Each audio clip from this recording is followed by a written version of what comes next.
Olá, esse é o podcast da SBO Jovem, parte da Sociedade Brasileira de Oftalmologia, que traz todo mês um bate-papo com um convidado que nos inspira, dentro da nossa especialidade.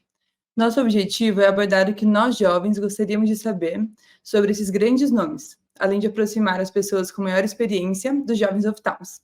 Eu sou a Carolina Hilgert, fellow de retina em São Paulo. E eu sou Clara Castro, residente de oftalmologia no Rio de Janeiro. E nesse episódio teremos o prazer de conversar com o Dr. Marconi Santiago, especialista em córnea e cirurgia refrativa, pós-doutor e professor livre-docente na USP. Ele é descrito por colegas como um chronic winner e reconhecido como um dos pesquisadores mais influentes do mundo. Além disso, ele é um grande empresário, está sempre envolvido com educação e inovação e é a mente brilhante por trás do Refrativa Rio. Seja bem-vindo, Marconi! Eu quero fazer esse podcast todo mês, só para ouvir essa introdução aí de vocês. Queria agradecer muito a você, Clara, a você, Carolina, especialmente também ao Dr. Oswaldo Moura Brasil, enfim, toda a SBO. Como eu disse, a SBO é parte da história da minha vida, assim, né? Eu desde sempre frequento a SBO, desde residente. Então, de alguma maneira, participar disso virtualmente aqui com vocês, para mim é realmente uma felicidade muito grande. E eu queria dizer que, assim, eu, todas as vezes, quando eu participo de alguma ação como essa, eu procuro saber um pouco mais, né? E, bom, a Carolina eu já conheço bastante a família da Carolina também, e também fui conhecer um pouco mais sobre a Clara e já fiquei muito impressionado, né, com o envolvimento de vocês, com o currículo de vocês.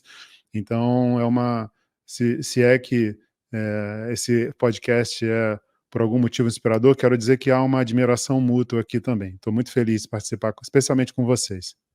É um grande prazer ter você conosco, Marconi. A gente queria começar perguntando quais momentos da sua carreira você considera decisivos para se tornar o profissional de impacto que você é hoje? E o que você levou em consideração para tomar essas grandes decisões? Carolina, assim, primeiro assim, essa é uma pergunta que eu acho que teria uma resposta muito ampla e talvez na vida de cada um, né, a mesma resposta se aplique em proporções diferentes, né? Características que às vezes são muito importantes para alguns podem, eu diria, não ser tão importantes para outros. Depende muito de onde você sai, para onde você vai. No meu caso, eu sempre quis aprender de forma muito profunda sobre os temas com os quais eu me envolvo. E eu diria que, olhando retrospectivamente, assim, eu vejo que isso, de alguma maneira, o fato de eu me envolver profundamente, né, chama a atenção das pessoas de uma forma positiva. Mas o que eu diria que eu sempre pensei, digamos assim, em termos de plano de carreira, é que eu sempre quis me tornar relevante dentro da minha especialidade. E talvez isso seja uma forma de dizer, como você colocou, um profissional de impacto, né? Então, assim, para quem está nos ouvindo agora e pensa, como chegar nessa posição? O primeiro, o que eu diria é que, assim, uma parte você controla e uma parte você não controla, né? A parte do reconhecimento que vem de outras pessoas é uma variável que você não controla. Então, acho que você precisa se concentrar no que você controla e quem genuinamente você quer ser. Então, assim, dentro desse contexto, para mim, ser relevante, né, ou, para usar as palavras que você usou, eventualmente chegar a me tornar um profissional de impacto, representava, dentro do possível, saber o máximo que eu gostaria sobre aquele tema, me envolver profundamente com as áreas do meu interesse. Agora, um ponto importante é se você me pergunta como isso chega, né, em outras pessoas, ou em tantas pessoas, o fato de eu me envolver profundamente chega em outras pessoas. E aí eu diria que tem um plano para um potencial nível de relevância que você quer ter. Eu sempre digo que não existe certo e errado, né? Algumas pessoas perguntam assim, o certo é fazer pesquisa, o certo é publicar. Não existe certo e errado. Às vezes a pessoa tem um plano de carreira em que eventualmente está no consultório, ter um consultório cheio, se envolver mais com a comunidade na qual ela está inserida. Outros têm planos eventualmente se tornarem lideranças nas suas regiões, lideranças nacionais, internacionais, ser formador de opinião. Não tem certo e errado. Agora, errado é você ter um objetivo e seguir uma estratégia que claramente não vai te levar para esse objetivo. Então, existem estratégias diferentes para o que você quer. E nesse mundo tão competitivo, eu sabia que, assim, uma das minhas paixões, que sempre foi a pesquisa, seria uma área onde eu poderia me diferenciar, assim. Eu acho que a gente ainda deve falar mais sobre isso, mas, assim, para responder a sua pergunta de maneira muito pragmática, antes de dizer que o momento decisivo da minha carreira foi ter feito, eventualmente, uma residência aqui, o fellow ali, o fellow no Brasil, o fellow no exterior, acho que vale a pena, talvez, ramificar um pouco essa pergunta para talvez falar um pouco mais sobre esse plano estratégico especificamente. Mas, para mim, o momento chave, só para responder a sua pergunta de maneira mais clara, foi realmente quando eu defini um plano, né? Quando eu, depois de, enfim, ali no final em meados do meu ensino médio, e quando eu estava já entrando na faculdade, esse plano obviamente foi amadurecendo.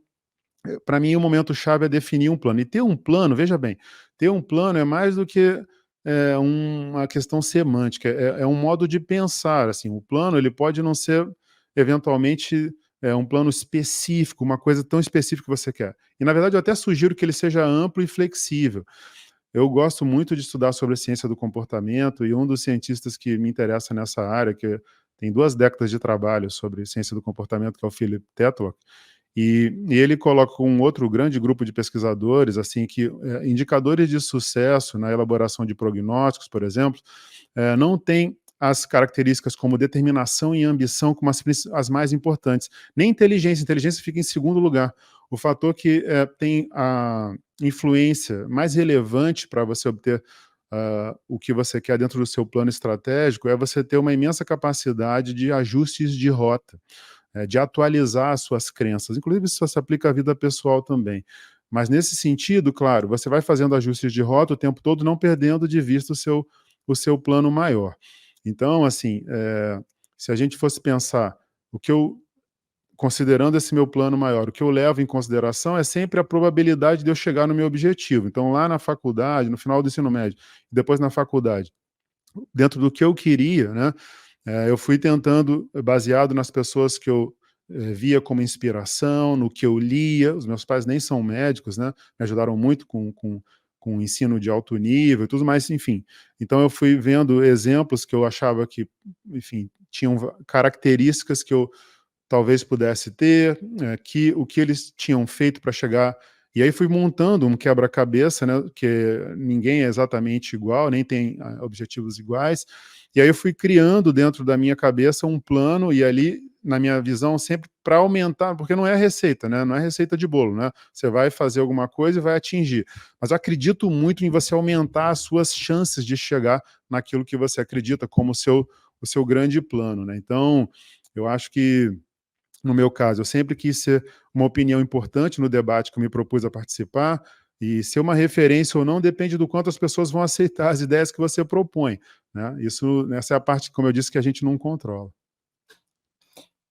Eu vi numa entrevista com você já você falando sobre a aula que nunca tive, no sentido de planejar a vida e tudo mais. Conta mais um pouquinho, o que que você fala nessa aula, além do que você já falou pra gente aqui hoje? Assim, cara, esse é um tema que eu adoro, assim, sabe? Eu realmente fez o dever de casa, hein, Clara? Quando eu eu adoro falar sobre esse tema, assim, e na verdade eu gosto de falar isso mesmo, assim, porque eu gostaria de ter tido uma aula, eventualmente em algum momento, né, no colégio, na faculdade, e sei lá, em algum momento da minha carreira, que eu pudesse ouvir de pessoas que já viveram experiências, né, parecidas com as que eu gostaria de viver, que são bem-sucedidas em áreas diferentes, para poder, de alguma maneira, né, absorver delas, né, informações que eu acho relevantes. E aí eu fui criando na minha cabeça um roteiro, né, né, eu gosto muito de dar aulas, né, acho que aula é uma coisa que não pode ser negligenciada, é uma ação bastante importante, o momento em que você tem a variável mais nobre de cada um, né, à sua disposição, que é a atenção. Então a gente não pode negligenciar esse momento. Você tem ali, de repente, a atenção de 50, 60, 100, dependendo do palco que você tiver, 1000 pessoas ao mesmo tempo. Então é uma hora muito nobre.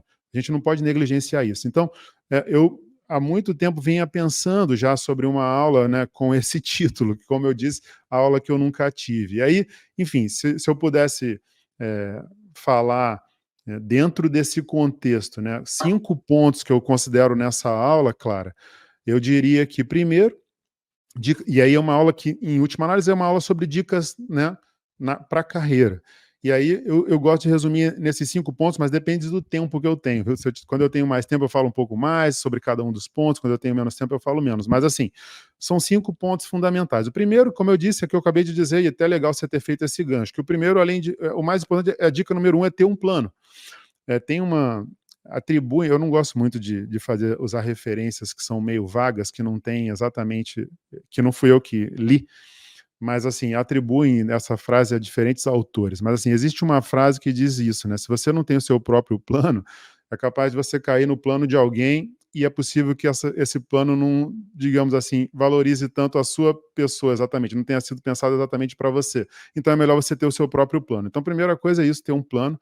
A segunda, e não menos importante, é tentar encontrar um mentor, alguém que te dê suporte, que te inspire, alguém realmente que possa caminhar do seu lado, não necessariamente fazendo tudo por você, mas te dando caminhos, né, orientando literalmente uma pessoa da sua confiança. 3, eu acho que é fundamental você desenvolver diferentes tipos de inteligência.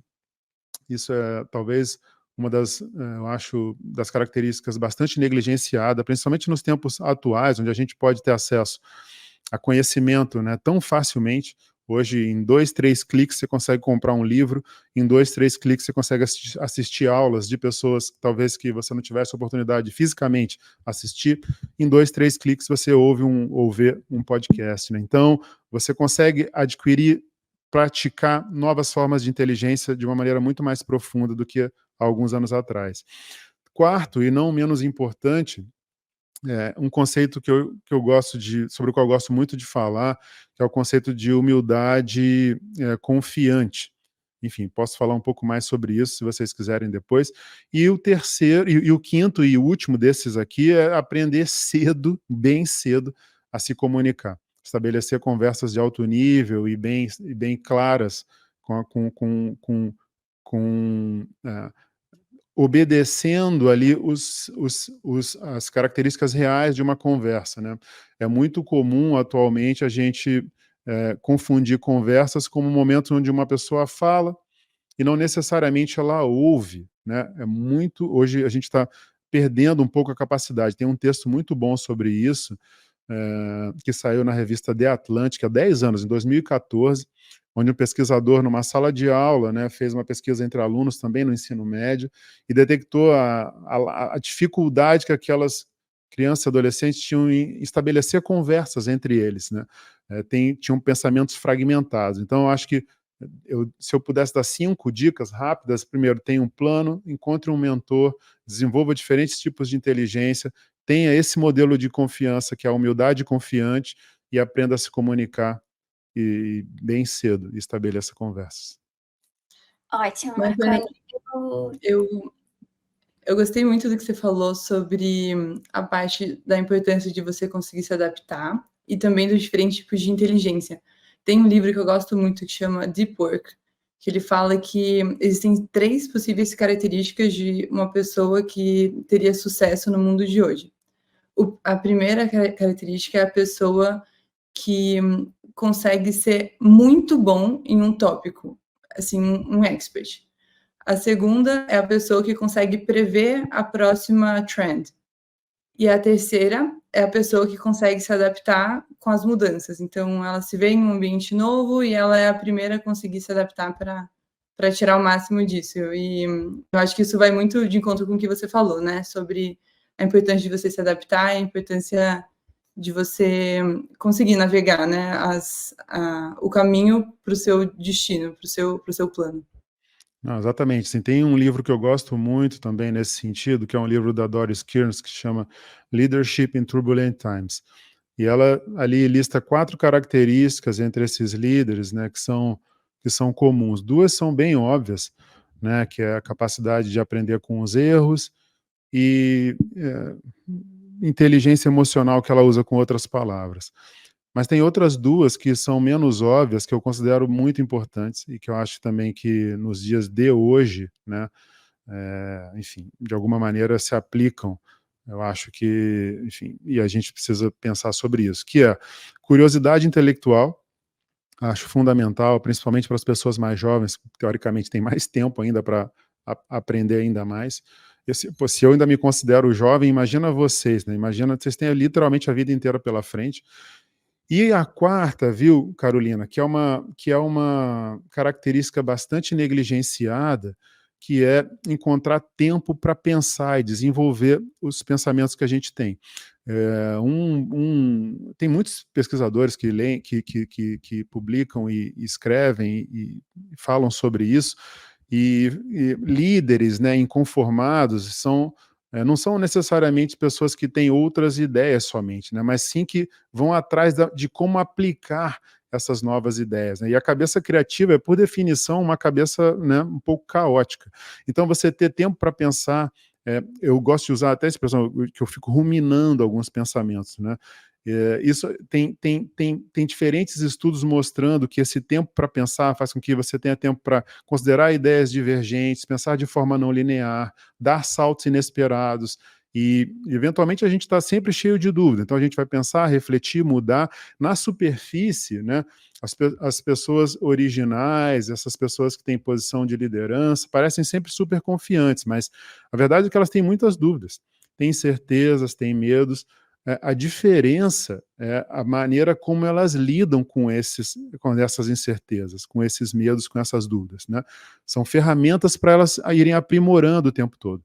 Elas nunca deixem que isso as coloque em uma posição de estagnação, pelo contrário, né? São ferramentas que as impulsionam. Então, exatamente isso como você falou, né? Então, diferentes tipos de inteligência, reconhecer rapidamente o novo mundo que você está, se adaptar, eu acho que são características importantes, principalmente, como eu disse, né, para quem está aí começando, né, entrando, na verdade, isso se aplica a diferentes carreiras, não só, na verdade, isso se aplica à vida, né? A vida pessoal, inclusive, assim. E você falou sobre estagnação. Uma das coisas que, pesquisando sobre você, que eu admiro muito, você teve mais de 150 artigos publicados, editor em revistas renomadas, orientador de doutorado na USP, produz muito. O que te motivou a não só iniciar, mas se manter no meio da pesquisa? Porque a gente vê que tem algumas pessoas que até fazem mestrado, doutorado, mas para por aí. Você não, você continua super ativo. O que você acha que isso te agrega? Legal, claro, uma pergunta muito interessante também. Bom, na verdade, assim, eu acho que, bom, duas características que eu sempre tive e que, assim, ao longo do tempo fui vendo que se encaixavam muito com a possibilidade de fazer pesquisa, né, de me conectar com ciência, é que primeiro eu sempre tive muita curiosidade intelectual em tudo, assim, sempre foi uma característica minha desde sempre. E a segunda é que eu gosto de compartilhar as coisas que eu aprendo com as pessoas. Então, poxa, eu acho que isso se encaixa perfeitamente com a cabeça de quem quer fazer pesquisa. E nesse mundo competitivo, como eu disse antes, eu entendo que produzir ciência pode ser uma das grandes chaves para te diferenciar muito. Eu Dentro da minha carreira, né, eu sempre falo que exemplos ajudam, mas conselhos ajudam, mas exemplos arrastam. É, eu via como um lugar de diferenciação importante me envolver com pesquisa, mas aqui eu faço uma ressalva, né, porque isso precisa ser genuíno. Então, desde que eu fiz internato nos Estados Unidos antes de fazer residência, fiz uma parte do internato nos Estados Unidos, então desde que eu fiz o internato, quando eu já tinha vontade de me envolver mais com pesquisa, eu vi o quanto aquilo poderia ser impactante na vida de tanta gente. Depois, na residência, eu fiz o que era possível, e quando eu comecei o Fellow no HC, lá na USP, na catarata e na refrativa, eu fui atrás de projetos de pesquisa que me interessavam, já comecei o doutorado e para mim sempre foi uma paixão muito grande, né? Então, isso me trouxe relevância naquele contexto que eu estava ali, e dali eu fui para os Estados Unidos, eu fiz mais ou menos 3 anos de fellow, né? Terminei um pouquinho antes, porque eu fui para os Estados Unidos no final do terceiro ano. Daí eu fui para os Estados Unidos, onde eu não somente fiz pesquisa, mas eu estabeleci conexões relevantes e, como sempre, eu sempre gostei muito de escrever, e como para mim a parte da pesquisa precisa ficar muito claro isso, não é só um trabalho publicado, né? Tem um período antes disso, de muito trabalho atrás dos holofotes, né, atrás da parte que todo mundo vê. Então, eu sempre gostei muito de ler e de escrever. E aí, com o tempo, essas pesquisas, a maneira como eu escrevia, acabou chamando a atenção de algumas revistas, então fui convidado para posições de editor, o que vocês sabem, para quem é nativo em outra língua que não a língua inglesa, já é mais raro, né? E é legal, porque o que acontece foi que hoje a gente conseguiu criar, né? Eu voltei para o Brasil em 2012, e hoje a gente conseguiu criar uma rede de pesquisa aqui no Brasil, onde eu consegui continuar produzindo em altíssimo nível. Você falou, a gente vai chegar esse ano a 180, se você colocar no PubMed hoje, Santiago com THMR, só tem eu. São 178 papers, é muito. Além, entre outros que a gente já tem aceito, já são mais de 180 artigos. Então, a gente consegue fazer hoje no Brasil, publicar no Brasil, mais de 10 artigos por ano. Então, eu já digo que nem é necessário que a pessoa saia do país, que as pessoas que se envolvem no nosso grupo de pesquisa hoje conseguem se manter relevantes, continuam produzindo em altíssimo nível. Eu tenho, obviamente, uma rede de colaboradores no Brasil e fora do Brasil, hoje mandando fellows e alunos de doutorado para outros países, e a nossa rede é muito ampla, né? Vai desde a Índia, Ásia, né, com Israel, Índia, Europa e nos Estados Unidos mais de um centro. E assim, uma coisa que eu queria dizer que nesse ponto eu acho bem importante, que assim, em pesquisa, é muito importante você gostar de ler pesquisa, né? O que eu vejo, infelizmente, com muitas pessoas jovens que vêm até mim, é a pessoa pensar só na parte final lá, né? Ter o trabalho publicado, ter o nome no paper, mas isso é só o fim da história. Então é importante você, antes de mais nada, aprender a ler, desenvolver capacidade crítica. A gente esquece por que a gente fazia redação no colégio. A redação é uma ferramenta fundamental para aprendizado e desenvolvimento da capacidade crítica, você conseguir escrever bem. Hoje, tudo que eu faço numa discussão de um artigo é baseado no que eu aprendi com técnicas de redação. E eu sempre acho que, assim, é que tudo conta, né? Outro dia uma amiga estava me dizendo, mas você fica dizendo essas histórias aí que você segue isso, segue aquilo, mas você tem isso e aquilo e tal. Cara, eu acho que tudo conta, verdade, mas alguns pontos são tecnicamente falando, ajudam demais. Então, eu acredito que uma boa parte da relevância que eu venho tendo na minha carreira tem a ver com a capacidade de escrever bem, né? Então, fazer uma boa discussão não é fácil. Às vezes a gente vê pessoas falando, mas como é que você consegue publicar tanto? Meus artigos são negados e tudo mais. Você precisa ler os artigos, aprender a escrever, obviamente ter boas ideias sobre pesquisa, isso vem a partir das leituras que você faz, dos artigos que você lê, a maneira como você lê um artigo. Eu também, dentre essas coisas, viu, Clara, sobre aula que eu gosto de dar, que não tem muito a ver, uma aula que eu estou planejando para o nosso time, também e aberto a todos, né, claro, é sobre escrever um artigo, né? Como a gente escreve um artigo, porque também não se fala muito sobre isso. Lá na nossa pós, lá na USP, vamos até ter um evento agora no sábado, mas eu tenho uma disciplina que tem uma das aulas é sobre aprender a escrever. Mas eu quero dar essa aula online, assim, porque eu acho que ela pode ser útil para mais gente, sabe? Para a gente conseguir ter mais gente se envolvendo com isso. E assim, só para terminar sobre isso, porque eu acho que esse é um assunto, como eu falei, viu? Se vocês deixarem, eu vou ficar falando 2 horas aqui, porque esses temas são muito importantes para mim. Mas assim, só para terminar, porque você perguntou assim, o que agrega, né? Eu diria que assim, uma pessoa que faz pesquisa, né, em geral, em última análise, quem faz pesquisa? Ele é obrigado a estudar muito, a desenvolver essa capacidade crítica. Então, você tem uma cabeça que está em constante questionamento e atualização. Todo mundo ganha com isso. Você, obviamente, os seus pacientes ganham muito com isso.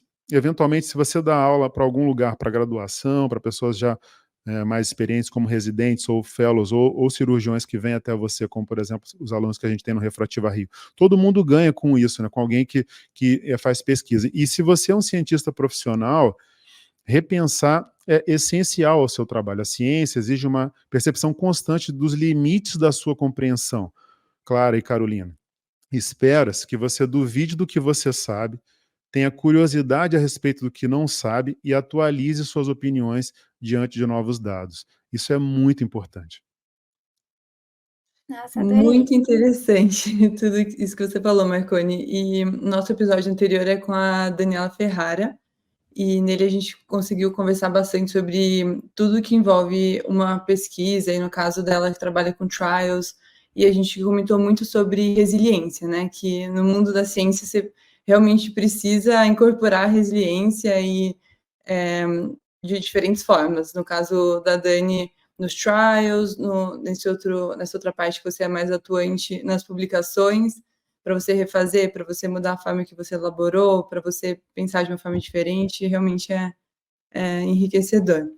E é impossível não trazer o Refrativa Rio para essa conversa. Quando eu participei, eu fiquei muito impressionada com a variedade de wet labs e principalmente com o cuidado na elaboração do programa científico, que abrange todo o universo do paciente candidato ao procedimento e que permite não apenas que o especialista fique confortável com cada passo do processo, mas também é uma oportunidade maravilhosa de se atualizar e embasar cientificamente as decisões que ele toma durante a programação cirúrgica. E é um evento que une educação, empreendedorismo, inovação, e a gente sabe também que a partir desse grande projeto surgiram outros, né? O Prime, o Oath, e você também lidera podcasts e tudo mais. A gente tem muita curiosidade sobre isso, e a gente queria entender de onde veio sua vontade de empreender nessa área, e o que mais te desafia hoje no Refrativa Rio. Assim, aí né, como falar de um filho para mim, né? Essa área realmente é esse tema é realmente para mim muito impactante, assim, o Refrativa Rio, que para mim fico muito feliz, né? Enfim, você já participou, sabe muito bem o que a gente realiza ali. Espero que um dia a Clara possa também nos dar a honra da sua presença. E assim, cara, o Refrativa Rio é um lindo projeto de ensino, nasce, na minha visão, da clareza sobre uma dor, né? Eu, apesar de ter feito fellow, já tinha feito fellow no Brasil, né? Eu somando tudo, foram quase 7 anos de fellow, né? E eu ainda assim achava que, de um modo geral, se ensinava a cirurgia refrativa de uma forma que eu considerava subótima, digamos assim, para o tamanho, né, de repercussão mercadológica que a cirurgia refrativa tem. A gente está falando, por exemplo, de um mundo em que a gente talvez tenha, né, dados mais para lá, mais para cá, mas talvez metade da população míope daqui a alguns anos aumentam-se proporcionalmente todas as ametropias, já que a população, de um modo geral, vive mais tempo. Então, assim, a gente tem um mundo de potencial candidato à cirurgia refrativa muito grande, e eu achava que havia uma dor clara sobre os métodos de ensino, então o Refrativa Rio nasce pensando em alternativas para endereçá-la, né? Endereçar essa dor. E como isso, né? Aprimorando a forma de ensino dentro do que eu entendia, né? Entendo hoje como cirurgia refrativa. Então, um conteúdo teórico mais bem elaborado, com estratégias de ensino, didática avançada. Com isso, a gente, né, num primeiro momento, tinha uma ideia de consolidar o ensino teórico, e logo depois, aprofundando esse conteúdo teórico, viria a parte das atividades práticas.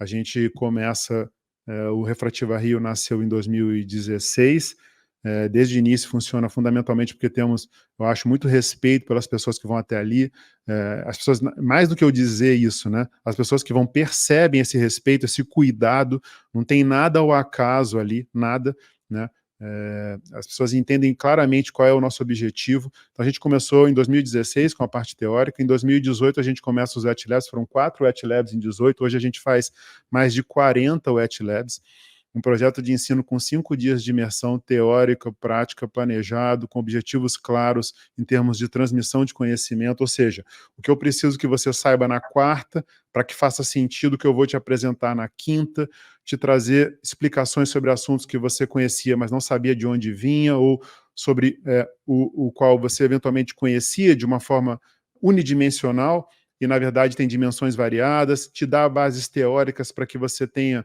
uma percepção da atividade prática mais completa.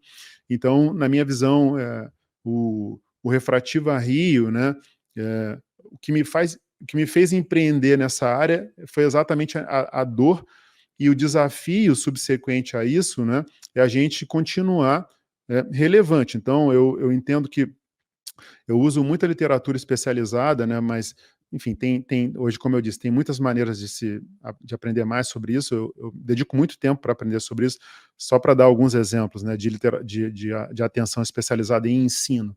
Eu gosto de frequentar o Summit da Stanford Accelerator for Learning.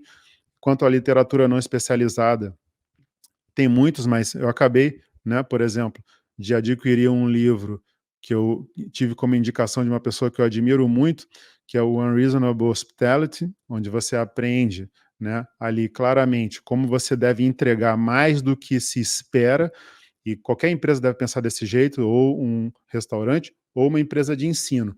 Mas, de novo, mais do que a pessoa ter vontade de fazer isso, quem recebe o serviço precisa perceber isso, né? Eu acho que isso a gente tem conseguido fazer no Refrativa Rio. O meu maior desafio no curso, né, e isso eu passo para o nosso time o tempo todo, todos os nossos líderes.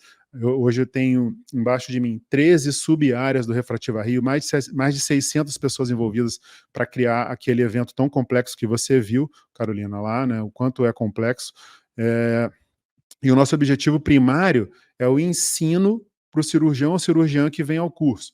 Então, eu nunca estou satisfeito ou acomodado com algo que funcionou. A minha obsessão é sempre ouvir nossos alunos, buscar formas para melhorar o tempo todo, inovação criativa que permita encontrar áreas que eventualmente pareciam impossíveis de serem acessadas. Esse ano, por exemplo, em 24 agora, a gente criou o Universo Básico, um sucesso incrível, o Universo Básico. Há muito tempo eu queria desmembrar um pouco o Refrativa Rio para dar mais atenção ainda. O curso é do básico ao avançado, mas tem um subgrupo básico, né, para o qual eu queria dar ainda mais atenção. Então a gente criou um momento que é o Universo Básico, um horário a partir de 5 da tarde, de 4 horas, só para a gente discutir casos do mais básico.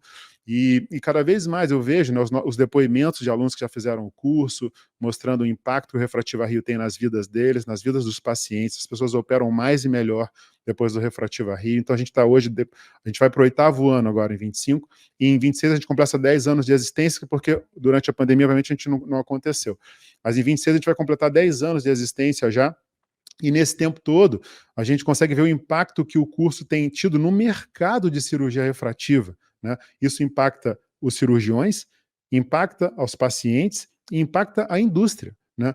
Com uma coisa que não existia. Então é um empreendimento de ensino, inovação, que é realmente, na minha visão, bastante disruptivo nesse ponto. Assim. Eu acho que as subdivisões que vêm junto com ele, né, o Refrativa Rio Prime, o nosso podcast já tem mais de 50 mil visualizações, considerando o nicho que a gente está, é nichado, né, é bem específico, mais de 50 mil visualizações, downloads, né, melhor dizendo, então é muita coisa, um número ainda maior de streams sem download, e a gente lançou também ano passado a plataforma UF.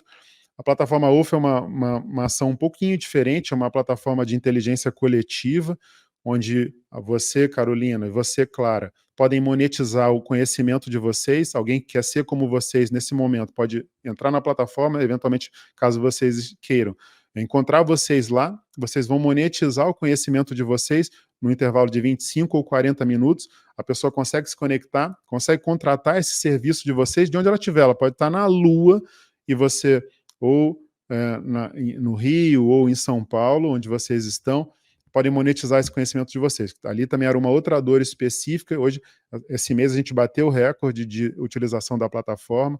A gente vai apresentar a plataforma aqui no Fórum de Inovação e Saúde, que vai acontecer esse ano aqui no Rio. E, enfim, continuamos empreendendo aí nessa área. Enfim, é muita coisa, né? Mas eu sou um apaixonado por isso, de verdade. Ensino, de modo geral, e o Refrativa Rio é meu filhinho, né? E seguindo essa linha de ensino, né, a gente queria também saber como você vê o ensino da oftalmologia daqui para frente. O que você acha que vai mudar seguindo essa linha do UF? Legal. Assim, você sabe que todas as atualizações que existem, a gente tenta implementar de maneira bastante, na verdade já há muito tempo, né? A gente tem essa preocupação de estar sempre trazendo as atualizações relacionadas a ensino, não só os que a gente conhece dentro de oftalmologia, mas trazendo coisas novas, né? Ensino, ações relacionadas a ensino que são aplicadas em outras áreas, a gente tenta trazer para a cirurgia refrativa. Assim, parte dessa resposta eu posso te dar, outra parte não, por contrato, Carolina, mas assim, O que eu posso te dizer é que eu acredito muito em um modelo de ensino, e eu acho que isso é para aí que a cirurgia, que a oftalmologia, o ensino em oftalmologia vai, que é um modelo de ensino constante, em que nossa especialidade exige atualização e aprimoramento constantes, mesmo por mais experiente que você seja em uma área, né, existem subdivisões daquela área que você já faz, novas, o tempo todo. Então a gente precisa ter um modelo de ensino constante. Então hoje a gente já oferece isso, e eu te diria que em breve a gente vai oferecer isso de uma forma ainda melhor. Eu quero cada vez mais ser capaz de identificar, e os modelos de ensino precisam evoluir para aí. Necessidades específicas de cada aluno, que tipo de treinamento eles precisam e em que área eles precisam de maior ênfase. Essas são as características dos modelos de ensino que vão sobreviver, precisam ter. Curiosa o que está por vir. E Marconi, agora eu queria sair um pouquinho da oftalmologia e falar sobre comunicação, que você até já falou lá que é um dos itens importantes, e networking. Quando eu ouvi você falando sobre isso, eu fiquei com vontade de parar tudo, pegar um bloquinho e começar a anotar tudo que você falava, principalmente quando você citou a Celeste Riddle e o poder da comunicação, que me fez refletir muito, e a gente não fala tanto desse assunto, né? Então, que dicas você tem para dar para um jovem que quer melhorar sua comunicação e expandir a rede de contato? Legal, assim, na verdade, primeiro eu fico muito feliz que você tenha ouvido isso e que isso de alguma maneira tenha te interessado, né? Porque daquelas dicas que a gente falou lá no início, aprender a se comunicar cedo, estabelecer conversas em alto nível, é certamente uma das variáveis mais importantes. Tem sido muito importante na minha carreira desde sempre. Eu acho que até eu gosto de fazer essas analogias, né? Até na vida pessoal, você ser capaz de estabelecer uma conversa adequada, confiante, ao mesmo tempo extremamente não agressiva, que seja capaz de ouvir, isso é útil em todos os momentos, né? Não só no seu ambiente profissional, mas também no seu ambiente pessoal. Então, assim, a Celeste Riddle é uma das pessoas que escreve mais sobre isso, tem uma literatura importante nesse sentido, e ela costuma sempre dizer, né, que será que existe alguma habilidade do século XXI mais importante do que ser capaz de manter uma conversa coerente, confiante e, ao mesmo tempo, tranquila? É muito difícil, né? E se ideias são a moeda do novo milênio, se você não sabe como passar essas ideias, transferir essas ideias, elas perdem valor. Então, assim, o que a gente ouve muito, né, quando você vai estudar sobre como estabelecer uma conversa, aquelas clichês, né? Olhe a pessoa nos olhos, pense com antecedência sobre os tópicos interessantes, leve a conversa para o lugar que você domina, balance a cabeça, sorria. Esquece tudo isso. Na verdade, você nem precisa nem parecer que está prestando atenção, se você de fato está prestando atenção. A gente quer ter sempre um tipo de conversa onde a gente se sente conectado, inspirado, onde há uma conexão real, onde você é perfeitamente compreendido. E aí, quando eu falo sobre isso naquela minha aula da aula que eu nunca tive, eu tento resumir um pouco em ações práticas, né? Trazer um pouco para as ações práticas. Primeiro, assim, esteja presente na conversa. Então, isso significa que o seu celular vai ficar de lado, os assuntos que você tinha na sua cabeça em outro momento vão ficar de lado. Não fique dando lição o tempo todo. Então, a primeira coisa é, esteja de verdade presente. Esteja presente na conversa que você está participando. Segundo, não fique dando lição. Se quiser dar alguma opinião sem oportunidade de contestação, não é a conversa o melhor lugar para isso. Vai escrever sobre isso em algum lugar, escreve no seu diário, cria um blog, mas uma conversa não é um lugar para você ficar colocando o seu ponto sem contestação. Segundo, terceiro, né, eu acho que se você realmente tem vontade de estabelecer e ouvir pessoas, faça perguntas abertas sobre como, quando, estabeleça conversas nesse sentido.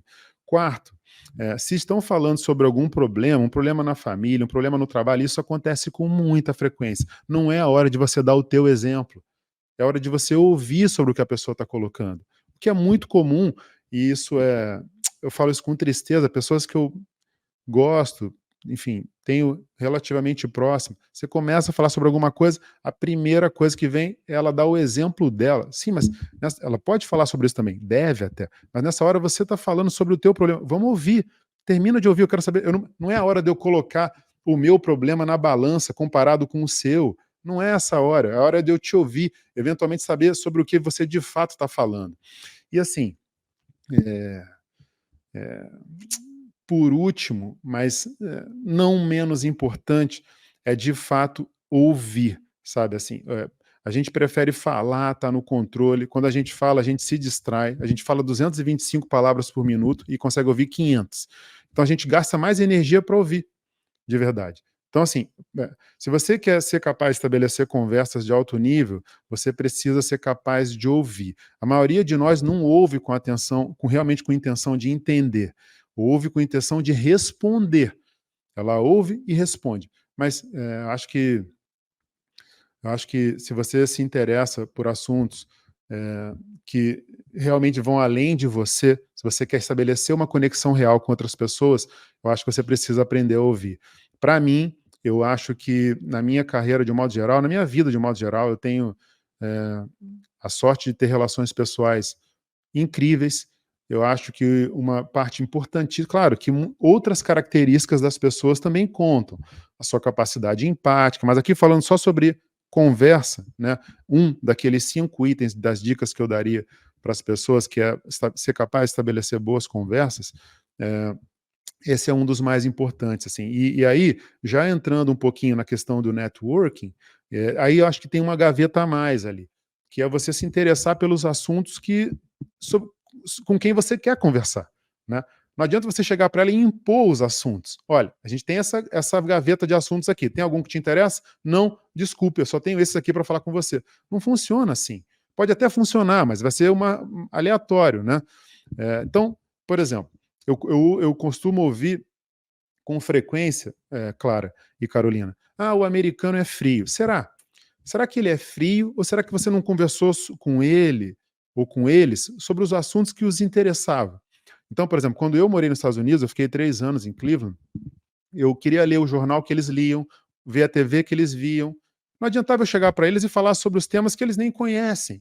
Então, se você se insere no contexto, né, fala sobre assuntos que realmente são parte da vida daquela pessoa, que interessam aquela pessoa, eu realmente quero usar a conversa para estabelecer uma conexão. De novo, eu não estou querendo ouvir alguém só para responder, eu quero estabelecer uma conexão real. E como eu disse, assim como na vida profissional, eu também acho que se aplica à vida pessoal. Eu sou uma pessoa eu sou uma pessoa da conversa. Eu gosto da conversa. Então, eu acho, por isso que eu falei que esse podcast tem um risco de bater de ficar muito tempo aqui, enfim, eu vou tentar me controlar aqui para não passar muito, mas assim, eu sou uma pessoa que gosta da conversa, eu acredito na capacidade da conversa, e só para concluir um pouquinho, que eu acabei não falando sobre outro ponto, mas que tem a ver com a sua pergunta, né, que é usar isso para expandir a sua rede de contato. Eu acho que um ponto importante, eu acho que você pode usar na própria conversa, né, você pode ser receptivo, você pode demonstrar a sua humildade confiante, você pode demonstrar o quanto você quer aprender com aquela pessoa. E uma dica que eu quero dar sobre autoconfiança é que é a medida do quanto nós acreditamos em nós mesmos. Mas os estudos mostram que é diferente do quanto você acredita nos seus métodos. É possível, e isso é muito importante, é possível confiar na sua capacidade de alcançar algo no futuro, ao mesmo tempo que mantém a humildade de questionar se você possui as ferramentas certas para isso no momento presente. Esse é o ponto certo da confiança. E aí tem uma coisa legal que eu acho que de novo, voltando para os estudos que eu gosto muito de ler sobre a ciência do comportamento, a arrogância nos cega quando a gente está convencido das nossas forças e das nossas estratégias. E, ao mesmo tempo, a dúvida nos paralisa quando a gente tem falta de convicção sobre essas duas coisas, sobre força e sobre estratégia. A gente pode ser consumido por um complexo de inferioridade quando temos conhecimento do método certo, mas nos falta certeza sobre a nossa capacidade de executá-lo. Eu acho que é importante que, assim, o que a gente quer alcançar é a humildade confiante, acreditar na nossa capacidade, ao mesmo tempo que aceitamos que a gente pode não ter a solução correta, ou que podemos simplesmente não estar atacando o problema de maneira correta. Isso vai criar dúvida suficiente para reexaminarmos conhecimentos antigos e confiança suficiente para buscarmos novas compreensões. Eu acho que se você entender, pensar dessa maneira, a gente está num ótimo lugar. Se você tiver um bom mentor, você tem uma chance de aumentar a sua rede de contato, a sua rede de contato vai crescer naturalmente, se você se posiciona adequadamente sobre de que maneira você quer, sempre, obviamente, né, isso eu também não posso deixar de dizer, respeitando, né, algumas características fundamentais entre nós. É fundamental ser ético, é fundamental você não perder de vista seus valores. Isso não pode sair em algum momento você vai ter uma conta muito cara sendo cobrada na sua direção se você perde de vista esses pontos. Então, assim, eu acho que uma coisa que eu acho legal de lembrar também, né, pensando sobre isso, claro, é que e para encerrar meu pensamento sobre essa sua pergunta, eu vou trazer só esse conceito. Você sabe que em oftalmologia, os ciclos de ensino anuais, que vão de março de um ano a fevereiro do outro ano, é geralmente em julho o maior índice de ruptura de cápsula posterior.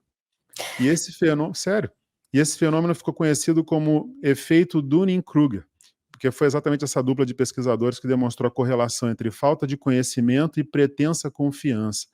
Os estudos mostram, Clara, que, em média, a confiança aumenta mais rápido do que a competência. Então, a gente precisa estar o tempo todo atento a isso, sabe? Esteja próximo de um bom mentor, atualize seus pensamentos, seja capaz de ouvir as pessoas que se importam com a gente. Eu ri porque a carapuça serviu lá para residência assim mesmo. Eu sei, eu já vivi isso também. Marconi, achei muito interessante que você falou sobre comunicação e sobre esses livros e sobre essas pessoas que, enfim, que você tem acesso para montar esse pensamento. E eu li um livro, a gente falando de livros, né? Eu li um livro que me impactou muito, que acho que muita gente conhece, que chama Como Fazer Amigos e Influenciar Pessoas. É um livro do Dale Carnegie, é um dos livros mais antigos que ainda estão sendo reeditados, e enfim.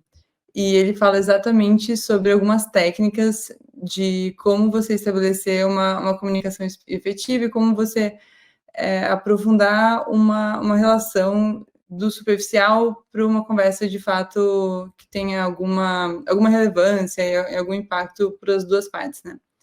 E puxando para esse outro lado que você falou, que o que você precisa, na verdade, é de fato estar presente e ouvir a pessoa, eu acho que hoje em dia a gente perde um pouco essa capacidade, essa habilidade de se comunicar de uma forma efetiva, porque a gente faz menos isso. Acho que a gente está se comunicando muito por textos, a gente está lendo muito, sendo expostos a informações muito rápidas. E eu acho que quando a pessoa tem acesso a esses livros e lembra alguns desses hacks de comunicação, você acaba melhorando a sua forma de você se aproximar de outras pessoas e realmente, tipo, muda muito. Inclusive, ouvindo podcasts e, enfim, as dicas que você sempre dá de como você estabelecer uma comunicação efetiva. E realmente, acho que isso é algo que tá faltando hoje em dia para muita gente. Não, você tem toda a razão. E, Carolina, esse ponto que você traz é muito legal, sabe? Porque parte do mundo moderno hoje é receber informações fragmentadas, curtas, muito rápidas, né? Isso vai moldando o teu pensamento, vai modelando o seu jeito de pensar. E isso, obviamente, compromete também a maneira que você verbaliza o que você pensa. Então, ao invés de construções complexas, conversas longas, você quer simplesmente jogar para fora o que você está pensando. E nesse sentido, você falou, acho que é a base de tudo. Vamos voltar para aquele desafio tão mais intenso que é a leitura. A leitura exige muito mais energia. Você conseguir é o modelo que vai fazer com que você consiga estruturar o pensamento, aprender a estruturar o pensamento. Com essas informações fragmentadas, curtas, rápidas que a gente tem hoje, né, principalmente nas redes sociais, eventualmente você vai ser incapaz de estruturar um pensamento e, portanto, menos capaz de estabelecer conversas mais claras, mais confiantes, mais objetivas.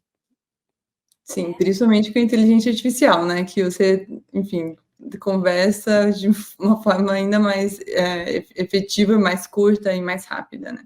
fantástico, assim, esse é um ponto, não sei se a gente vai falar sobre inteligência artificial, senão eu já vou aproveitar esse seu gancho, porque para mim, quando me exato, você falou um ponto, assim, que eu acho que, cara, assim, é dos pontos mais importantes. Quando me perguntam sobre os riscos da inteligência artificial, eu vejo que o maior risco da inteligência artificial hoje é exatamente o domínio da linguagem.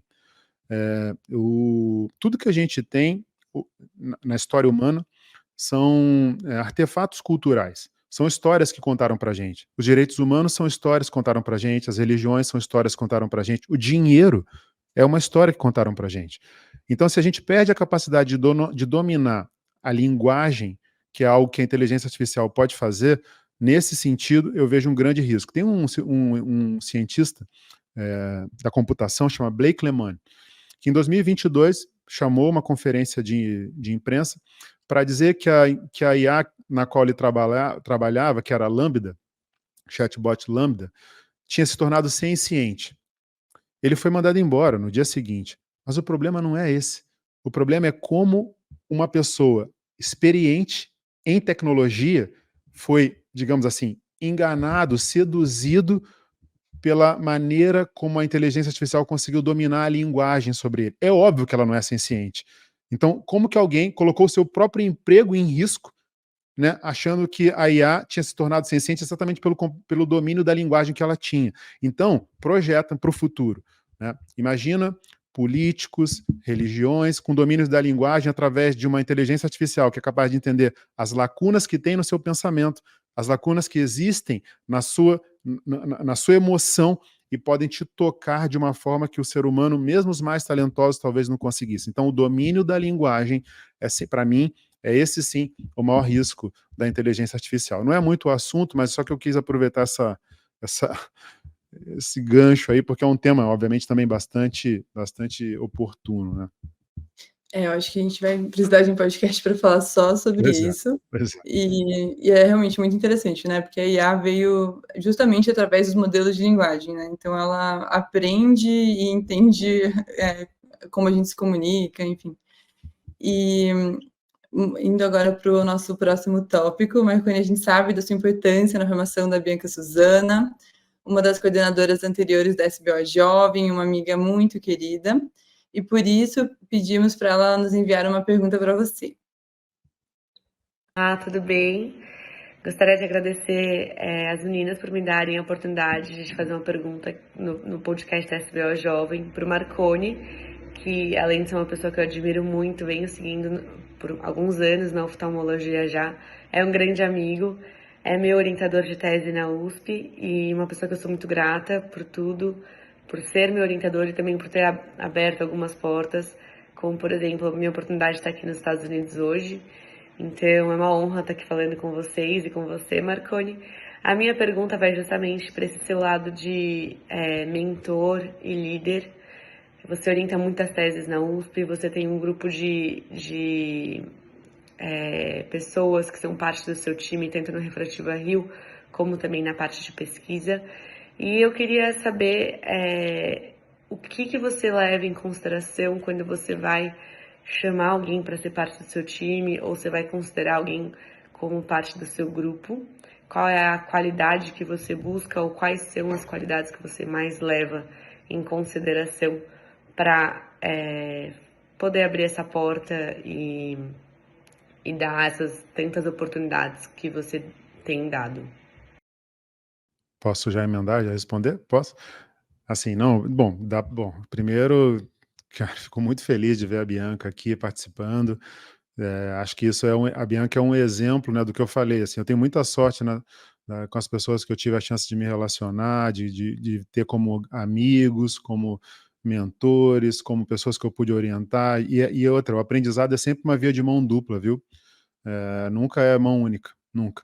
Então, a Bianca é uma dessas pessoas incríveis que eu tive a sorte de, né, ter parte dos meus amigos, das pessoas que eu considero no nosso grupo de pesquisa e, enfim, a Bianca é o tipo de orientando que é só a gente não atrapalhar, né? A minha função aqui basicamente é não atrapalhar. Mas, assim, respondendo ela, então, fico muito feliz, agradeço muito a pergunta dela. E assim, olha, assim, primeiro assim, uma pergunta, quando eu penso em e alguém vem até mim, né, e eu penso como eu posso eventualmente, né, analisar alguém, acho tão pretensioso isso, né, mas assim, uma pergunta que eu gosto de fazer é de onde vem a motivação, dessas pessoas.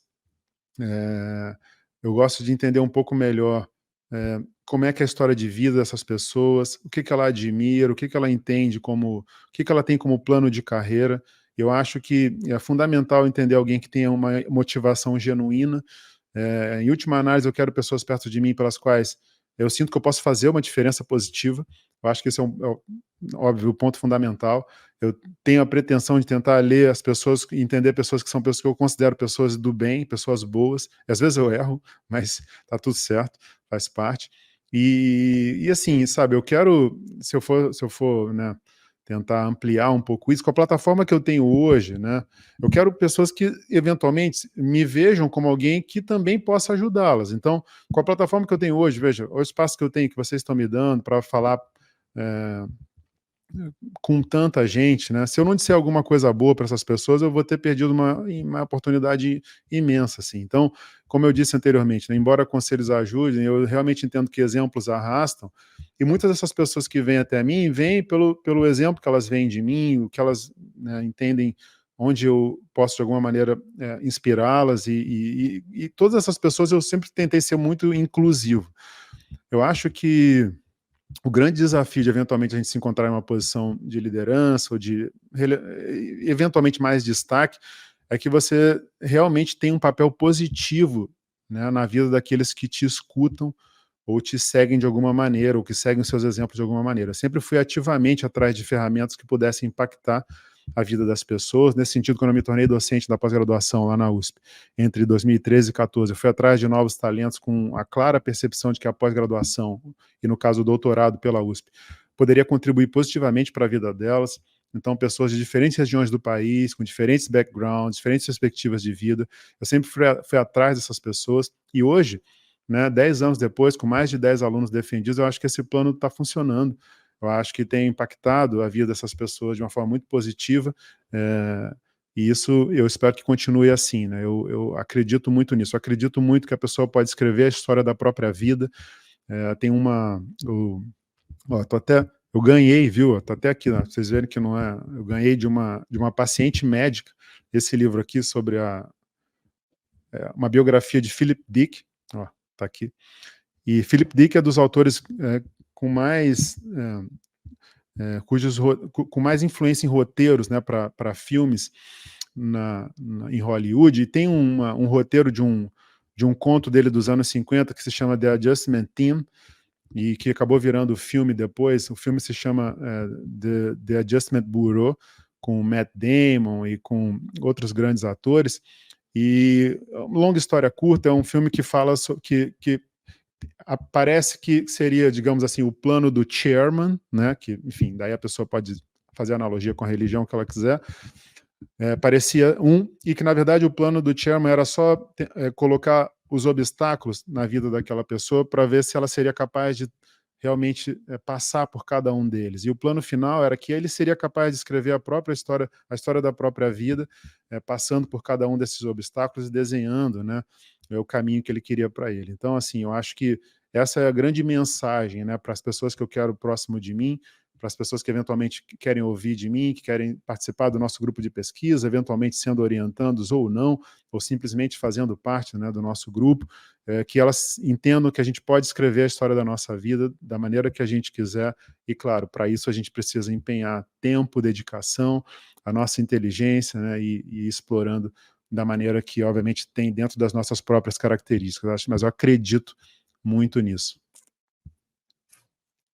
Marconi, sabemos que seu tempo é muito valioso. A gente tinha mais pelo menos uns 7 tópicos aqui para discutir com você, que a gente queria entender melhor como você pensa, e, enfim, ouvir você falando sobre esses assuntos é realmente muito enriquecedor. E estamos muito felizes de ter uma pessoa com tanto repertório aqui com a gente no podcast. Acho que todo mundo vai tirar muitos ensinamentos e muitas dicas dessa nossa conversa. E muito obrigada por ter aceitado participar. A gente está realmente muito feliz de ter tido a oportunidade de conversar com você aqui. Carolina, assim, de novo, eu queria agradecer muito, quero agradecer muito a SBO, ao, né, vou chamar de Dico aqui, mas né, ao presidente da SBO, Dr. Oswaldo, pessoas que eu admiro demais. Queria te dizer, Carolina, assim, que eu estou muito feliz de você participando desse podcast, você como uma das lideranças jovens no nosso país, eu vejo um imenso potencial em você, assim, sua família eu já admiro muito, você sabe, sua mãe, conheço também seu irmão, então, seu pai menos um pouco, mas enfim, você sabe o quanto eu já admiro a sua família, e isso se estende a você, fico impressionado com a sua maturidade, com o seu talento, eu sei que as pessoas da Retina, que vão ter você por perto, são pessoas de muita sorte. Então, fico muito feliz e queria te agradecer de verdade por essa oportunidade. E eu mesmo transfiro a você, Clara. Eu não te conhecia assim, virtual, vírgula, pessoalmente, né? Assim, esse pessoalmente virtual, digamos. E queria dizer também que, poxa, fiquei ainda mais impressionado. Eu tinha, né, eu tentei ver um pouquinho sobre vocês, mas eu tinha menos contato, digamos assim, e fiquei muito impressionado com a maturidade das suas perguntas. Vocês poderiam trabalhar com isso se quisessem, viu? Perguntas excelentes. Fiquei impressionado com a dedicação de vocês também para desenvolverem, né, as perguntas, né, indo atrás, esse cuidado faz muita diferença. Então, claro, eu sei que você ainda é residente, se você quiser, né, vir para o segmento anterior, estamos aí, viu?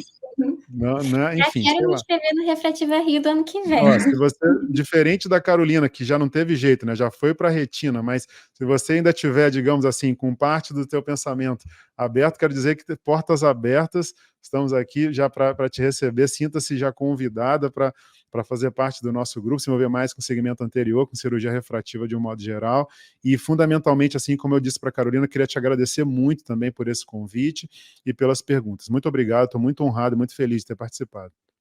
E a gente está muito feliz também com a sua presença. Eu já te admirava como oftalmologista, agora eu te admiro como professor, como pessoa. Foi incrível. E gostaríamos também de convidar vocês para ouvirem nosso episódio anterior com a doutora Daniela Ferrara, onde falamos sobre resiliência e mergulhamos profundamente no universo da pesquisa clínica. E lembrar que todo mês teremos episódios novos com convidados inspiradores, como Marconi.